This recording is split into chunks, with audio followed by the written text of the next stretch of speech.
नमस्कार दोस्तों, ज्योग्राफी दुनिया में आप सभी का फिर से एक बार स्वागत है। हो जाइए तैयार, आपकी एटलस जहाँ भी है उसको लेके बैठी हम मानचित्रों के द्वारा कुछ महत्वपूर्ण क्वेश्चनों को फिल करने वाले हैं। सबसे पहले हम कुछ क्वेश्चनों के बारे में जिक्र कर लेते हैं, उनके बाद उनका विस्तार से अध्ययन करेंगे। हॉर्मुज स्ट्रेट की लोकेशन यहाँ पर होगी, साउथ चाइना से यहाँ पर स्थित है। ताइवान एक द्वीप है, ये स्थित ताइवान की ओकिनावा आइलैंड, जापान का एक आइलैंड है। सिंगापुर मलय प्रायद्वीप में स्थित है।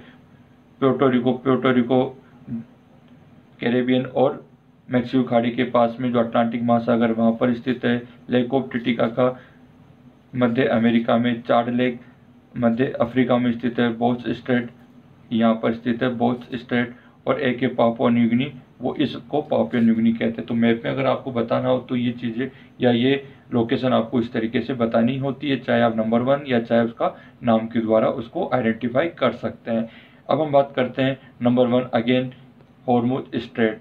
तो हॉर्मुज स्ट्रेट यानी जल संधि। अभिप्राय जल संधि का आपको आना चाहिए। दो महासागरों के मध्य में स्थित सकरा जो भाग होता है उसी को हम जल संधि कहते हैं। ये स्थित है यहाँ पर। इसके एक तरफ है ईरान, जिसकी राजधानी ईरान की तेहरान है। इधर स्थित है सऊदी अरब, जिसकी राजधानी रियाद है, सऊदी अरब। इसके उत्तर में फारस की खाड़ी, फारस जिसको हम गल्फ ऑफ पर्शियन कह सकते हैं, और दक्षिण में ओमान की खाड़ी स्थित है। तो ये चीज़ क्लियर होनी चाहिए कि हॉर्मुज स्ट्रेट किन दो खाड़ियों को अलग करती है, फारस की खाड़ी को, ओमान की खाड़ी को।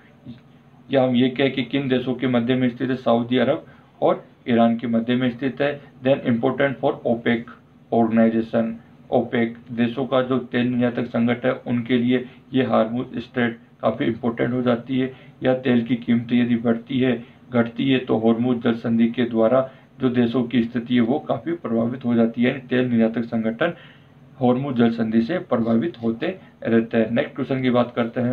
नेक्स्ट क्वेश्चन है साउथ चाइना सी, ये कहाँ पर स्थित है। चाइना देश की बात कर रहे हैं तो चाइना सी यहाँ पर स्थित है। इसके एक तरफ तो फिलीपींस और एक तरफ इसके वियतनाम स्थित है। और ये प्रशांत महासागर का भाग है। किसका भाग है? प्रशांत महासागर का भाग है। और एक सीमांत सागर का उदाहरण है, सीमांत सागर का उदाहरण है। और यदि आपने देखा कि स्वेज क्राइसिस यानी स्वेज नहर के पास में एक जलयान फंस जाने के कारण पूरा व्यापारिक जाम लग गया, उसी कारण से दुनिया में साउथ चाइना सी भी अपनी एक व्यापारिक स्थिति रखता है। जिस प्रकार से ये मलक्का प्रायद्वीप है या पनामा नहर है या स्वेज कैनाल है, उसी प्रकार से साउथ चाइना सी का भी व्यापारिक और राजनीतिक दृष्टि से महत्व है। नेक्स्ट क्वेश्चन बात कर रहे हैं ताइवान। ताइवान की कैपिटल ताइपे। सीधा क्वेश्चन पूछ लिया जाता है ताइवान की राजधानी क्या है? ताइपे। और ताइवान कहाँ पर स्थित? ताइवान इस छोटे से आइलैंड को हम ताइवान कहते हैं, जो कर्क रेखा इसके मध्य में से होकर गुजरती है। 23.5 degree north latitude line as a cancer line cross in Taiwan country. और ताइपे, इसका इम्पैक्ट, चाइना का इम्पैक्ट यहाँ पर नजर आएगा, क्योंकि चाइना के बिल्कुल पास में स्थित होने के कारण ताइवान एक व्यापारिक उद्देश्य से या एक सिटी भी कह सकते हैं या एक छोटा आइलैंड है, तो इसकी स्थिति चीन के लिए काफ़ी प्रशासनिक दृष्टि से और व्यापारिक दृष्टि से और सामरिक दृष्टि से महत्वपूर्ण हो जाती है। नेक्स्ट क्वेश्चन की बात करते हैं Okinawa island. Okinawa island Japan का एक आइलैंड है ओकिनावा, जो रयुक द्वीप का सबसे बड़ा भाग है, क्यूशू क्षेत्र में स्थित है। ईस्ट चाइना सी और जापान आइलैंड के मध्य में स्थित है। नेक्स्ट क्वेश्चन है सिंगापुर वेरी इंपॉर्टेंट। सिंगापुर को हम क्या कहते हैं? लोइन सिटी के नाम से जानते हैं, क्लियर होना चाहिए, लोइन सिटी। और कौन से आइलैंड में स्थित है? ये south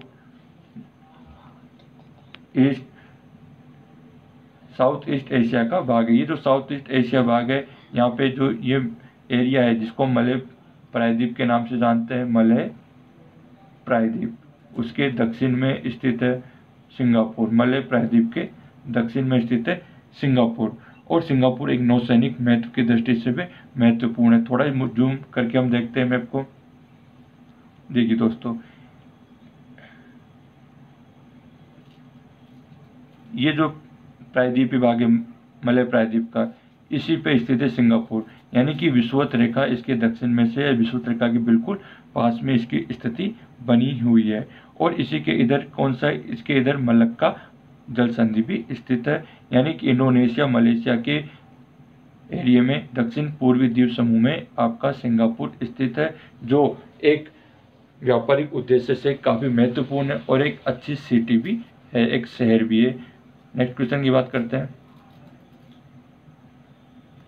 Puerto Rico. Puerto Rico ये जो एरिया है, यहाँ पे कुछ आइलैंड पाए जाते हैं, उनमें से इस वाले को हम प्यूर्टो रिको कहते हैं। इसके अलावा जमैका, हैती, जमैका भी इसी के पास में, हैती भी इसी के पास में है, क्यूबा भी इसी के पास में है, और प्यूर्टो रिको, ये सब का एक ग्रुप है आइलैंड का। ये क्या है, मैक्सिको की खाड़ी और कैरिबियन द्वीप समूह में स्थित होने के कारण, यानी कैरिबियन सागर यहीं पर है, कैरिबियन द्वीप समूह का एक भाग है ये सभी, जमैका, हैती, क्यूबा और प्यूर्टो रिको। अब प्यूर्टो रिको की जो कैपिटल है वो भी कई बार पूछ ली जाती है कि प्यूर्टो रिको की कैपिटल क्या हो सकती है। तो प्यूर्टो रिको की कैपिटल हो जाएगी सैन जुआन, सैन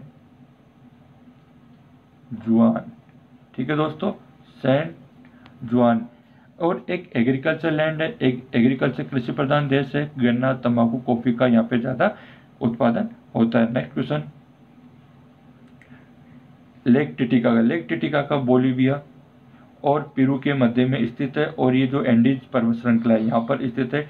टिटिकाका झील स्थित है जो 12,500 फीट की ऊंचाई पर स्थित है, 12,500 फीट की, और विश्व का सबसे ऊंचा नौगम्य झील भी कह सकते हैं जो एंडीज पर्वत पर स्थित है। टिटिकाका एक फ्रेश वाटर एरिया भी टिटिकाका है। नेक्स्ट क्वेश्चन है, चाड झील। चाड झील अफ्रीका में स्थित है। एक देश चाड, जो चाड झील के नाम पे पड़ा, कैमरून, कैमरून वो भी इसी के पास में है, कैमरून। और नाइजीरिया, नाइजीरिया, नाइजीरिया तो अफ्रीका का सबसे बड़ा देश भी है। नाइजीरिया चाड और कैमरून के मध्य में चाड झील या चाड लेक स्थित है। वायु अपर्दन से निर्मित होने के कारण इसको अफवाह बेसिन का क्या कहते हैं, अफवाह बेसिन, अफवाह बेसिन का उदाहरण भी कहते हैं। अफवाह बेसिन पवन के द्वारा बनने वाली स्थलाकृति होती है, और ये सहारा मरुस्थल की सबसे बड़ी झील भी कह सकते हैं, सहारा मरुस्थल को। और इसमें 4 नदी चाड झील का स्रोत है। चाड झील किसका स्रोत है, चारी नदी का, चारी नदी का। तो क्लियर होना चाहिए चाड लेक कहाँ पर है, अफ्रीका में। अफ्रीका में इन देशों के मध्य में वायु द्वारा अप्रदान स्थित अफवाह बेसिन का उदाहरण, it is a fresh water source. Next question, Bose जल संधि। Very good. बोस जल संधि कहाँ पर स्थित है, ये जो एरिया देख रहे हो दक्षिण ऑस्ट्रेलिया, यहाँ पर विक्टोरिया नीचे दक्षिण ऑस्ट्रेलिया में, और ये तस्मानिया, तस्मानिया, तस्मानिया, इन दोनों के मध्य में स्थित है बोस स्ट्रेट या बोस जल संधि। Next question, Papua New Guinea. ये बहुत अच्छा क्वेश्चन है। पापुआ न्यू गिनी देखिए, पापुआ न्यू गिनी, ये जो डायनासोर जैसा हिस्सा नजर आ रहा है, इसी को हम क्या कहते हैं, इसी को हम पापुआ न्यू गिनी के नाम से भी जानते हैं, जिसकी राजधानी क्या, पोर्ट, पोर्ट ध्यान रहेगा, पोर्ट और मोरेस्बी, पोर्ट मोरेस्बी, मोरेस्बी इसकी कैपिटल है पापुआ न्यू गिनी की। 0 डिग्री या इक्वेटर लाइन इससे नियर, इसके पास में से होकर गुजरती है। ये एक इंडोनेशिया के समीप प्रशांत महासागर का एक स्वतंत्र राष्ट्र है। और सबसे बड़ी बात देखिए, इसका राष्ट्रभाग की क्या है, विविधता में एकता, विविधता में एकता। इसका राष्ट्रभाग के क्यों, क्योंकि यहाँ की जनसंख्या तो कितनी है, 60 लाख पॉपुलेशन है, लेकिन यहीं पर 850 प्रकार की भाषाएं बोली जाती है पापुआ न्यू गिनी में। और Papua New Guinea beach and coral reef के लिए भी फेमस है। यहाँ पे अच्छे बीच, जैन प्रवाल भित्ति, कोरल रीफ भी पाई जाती है पापुआ न्यू गिनी। और पापुआ न्यू गिनी दक्षिण पूर्वी एशिया का एक भाग हो गया। ठीक है दोस्तों, नेक्स्ट वीडियो में फिर मिलते हैं, हमारे साथ जुड़िए। मानचित्रों के द्वारा हम विभिन्न प्रकार की जानकारी आपके सामने लाते रहेंगे, और एटलस को आप धीरे धीरे इनके द्वारा आपको रीड करना और मानचित्र की लोकेशन के बारे में आपको समझना आ जाएगा। धन्यवाद। नेक्स्ट वीडियो में फिर मिलते हैं। वीडियो को शेयर कीजिए, लाइक कीजिए। धन्यवाद।